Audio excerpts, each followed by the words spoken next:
बिस्मिल्लाहिर्रहमानिर्रहीम। अस्सलाम वालेकुम डियर व्यूवर्स, मैं हूं प्रोफेसर अज़मत अली और आप देख रहे हैं मेरा channel maths for you. Viewers, जैसे कि आपने थंबनेल के ऊपर एक पज़ल लिखी हुई देखी। पज़ल कुछ इस तरह है कि आपसे कहा गया है कि एक सेट है जिसमें 9 डायमंड्स हैं और वो देखने में 9 के 9 बिल्कुल एक जैसे हैं, लेकिन उनमें से एक ऐसा है जो बाकी 8 से थोड़ा सा हल्का है। आपने 2 बारियों में वो जो हल्का वाला डायमंड है उसको निकालना है। तो आप किस तरीके से उसको सेपरेट करेंगे यहाँ से, तो देखें इस वीडियो में। मैं आपको यहाँ पर बताता हूँ। यहाँ पर आपके पास जो टोटल डायमंड्स हैं वो कितने हैं जी? 9 डायमंड्स हैं आपके पास टोटल। यहाँ पर आप यहाँ पर ऐसे करेंगे कि इन 9 डायमंड्स को 3 हिस्सों में डिवाइड कर लेंगे। हर हिस्से में 3-3 डायमंड आ जाएंगे। पहले में भी 3, दूसरे में भी 3, तीसरे में भी 3 डायमंड आ गए आपके पास। अब यहाँ पर मैं 2 केसेस में इस क्वेश्चन को सॉल्व करूँगा। तो केस नंबर 1 क्या है यहाँ पर देखें। अच्छा, अब आपने करना यहाँ पर ये है कि आपने पहली बारी यहाँ पर ली। मैंने कहा 2 बारियों में आपने वो जो लाइटर आपका हल्का वाला डायमंड है उसको चूज़ करना है। टर्न 1 आपकी। आप सबसे पहले केस नंबर 1 में देखें, ये मैंने बना लिया एक तराजू की मदद से आपने हल्का वाला डायमंड लैदा करना है। ये हमारा टारगेट है। देखें जी, ड्राइंग मेरी कुछ इस तरह की है, ड्राइंग पर नहीं आपने लोगों ने जाना। अच्छा, अब यहाँ पर मैंने बताया कि आपने क्या किया, यहाँ पर 3 हिस्सों में इसको लैदा कर लिया है और हर हिस्से में 3-3 डायमंड आपके पास पड़े हुए हैं। आप यहाँ से ये वाले 3 डायमंड उठा कर सपोज इधर रख देते हैं और ये वाले 3 उठा के इधर रख देते हैं और ये वाले 3 हैं इनको भी आप रहने दें ऐसे ही। केस नंबर 1 में पहली बारी में, अब यहाँ पर देखें केस नंबर 1 में क्या है मेरा। केस नंबर 1 पहली बारी में आपने यहाँ पर डायमंड रखे और इधर भी रखे। फ़र्ज़ कर लें कि यहाँ पर आपके पास वेट बैलेंस हो गया।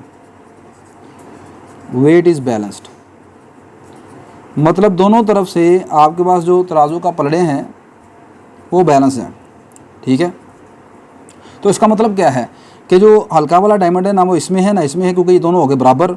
तो आपका हल्का वाला डायमंड किस में होगा? ये जो तीसरी डेरी आपने लगाई हुई है, ठीक है, तो तीसरा आपने लैदा की इनमें आपका वो पड़ा हुआ है। ठीक है, अब इसके बाद आपकी आगे बारी टर्न नंबर 2। अब दूसरी बारी आ गई आपकी। अब टर्न नंबर 2 में आपने करना कुछ इस तरह है कि ये जो 3 आपके पास बचे हैं ना, 1 2 3, आपने इन तीनों को अब फिर दोबारा तराजू में रखा कुछ इस तरह कि एक इधर रख दिया, एक इधर रख दिया। फिर वही बात है कि या तो देखें आपके पास क्या होगा, ये दोनों तरफ तराजू जो है वो बराबर रहेगा, बैलेंस रहेगा। तो या फिर ये होगा कि आपके पास एक तरफ पलड़ा ऊपर उठ जाएगा और एक तरफ पलड़ा नीचे आ जाएगा।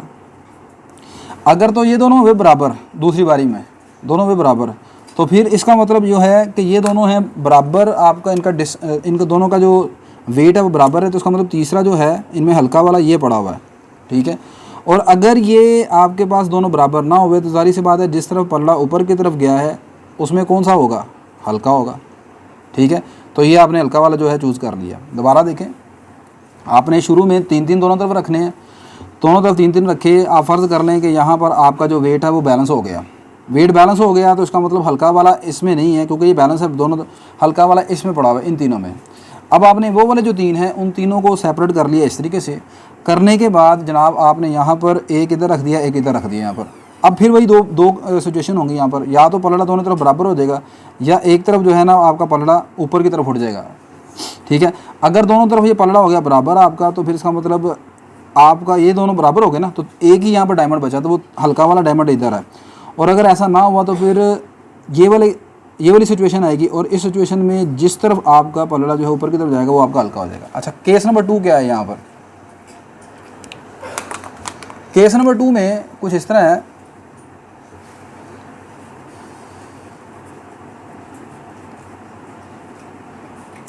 कि स्टार्टिंग में आपने यहाँ रखे दोनों 3-3, दोनों यहाँ पर स्टार्टिंग में कितने आपने डायमंड रखे? 3-3 डायमंड रखे हैं यहाँ पर आपने। ठीक है भाई, वैसे तो हमें डायमंड नहीं मिलने चले, इसी तरीके से आप खुश हो जाए ना इस तरह के डायमंड लेकर।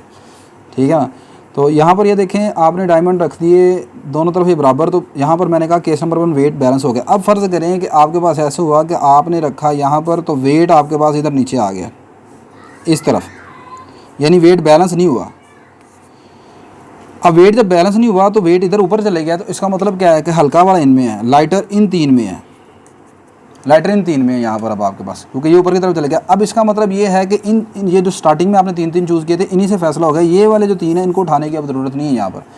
अब ये वाले 3 जो है ना, इनमें कोई हल्का है, उनको उठाएंगे, फिर अब बारी नंबर हम 2 चलेंगे, ठीक है, दूसरी बारी हम इस्तेमाल करेंगे यहाँ पर। वो केस फिर वही है कि ये 3 जो हैं, यहाँ से जो 3 निकले हैं ना, वो वाले 3 ये फिर दोबारा इधर आपने रख लिए, फिर वही 2 केसेस होंगे। अगर तो दोनों तरफ रखे ये तराजू हो जाएगा बराबर, ठीक है, तो फिर जारी सी बात है हल्का वाला ये है। और अगर तराजू बराबर ना हुआ तो जिसकी तरफ ऊपर जाएगा वो आपके पास क्या हो जाएगा जी, हल्का वाला हो जाएगा। तो आई थिंक आपको ये प्रॉब्लम समझ आ गई होगी। तो ये जो सिर्फ आपको मैंने यहाँ पर चीज़ समझाई है, ये जस्ट एक, अगर आप इसे पहेली के तौर पर समझते हैं तो ये सिर्फ पहेली नहीं है, पजल नहीं है, ये पूरी एक मैथमेटिक्स, इसके पीछे मैथमेटिक्स की बैकग्राउंड है। अगर तो आप मैथमेटिक्स के स्टूडेंट हैं फिर तो जारी सी बात है आपको इसके पीछे बैकग्राउंड जो है वो समझनी चाहिए।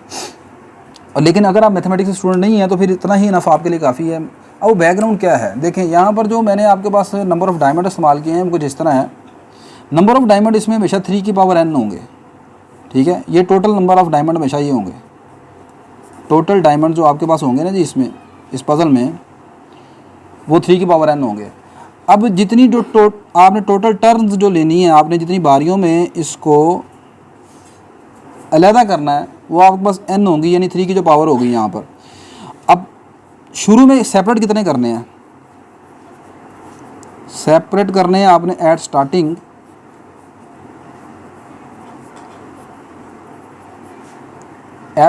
जो आपने सेपरेट करने हैं वो हमेशा होंगे 3 की पावर n-1। मिसाल के तौर पर आपने इस गेम में देखा, इस जो पजल थी इसमें देखा, टोटल जो आपके पास डायमंड थे वो 9 थे, 9 को आप लिख सकते हैं 3 की पावर 2, ठीक हो गया। अब यहाँ पर आपने देखा कि टोटल टर्न आपने टोटल बारियाँ कितनी इस्तेमाल की हैं, टोटल बारियाँ आपने इस्तेमाल की हैं 2। शुरू में जो सेपरेट आपने किए हैं वो कितने किए, 3 की power 2-1 that is equal to 3 की power that is equal to 3। शुरू में आपने 3-3 के पेयर बनाए थे, यहाँ पर देखें 3-3 आपने लादा बनाए हैं यहाँ पर। अच्छा, अब अगर इसी में पजल में देखें मिसाल के तौर पर आपके पास हों 27 डायमंड टोटल, ठीक है, तो ये कितने होंगे 3 की पावर 3 डायमंड्स।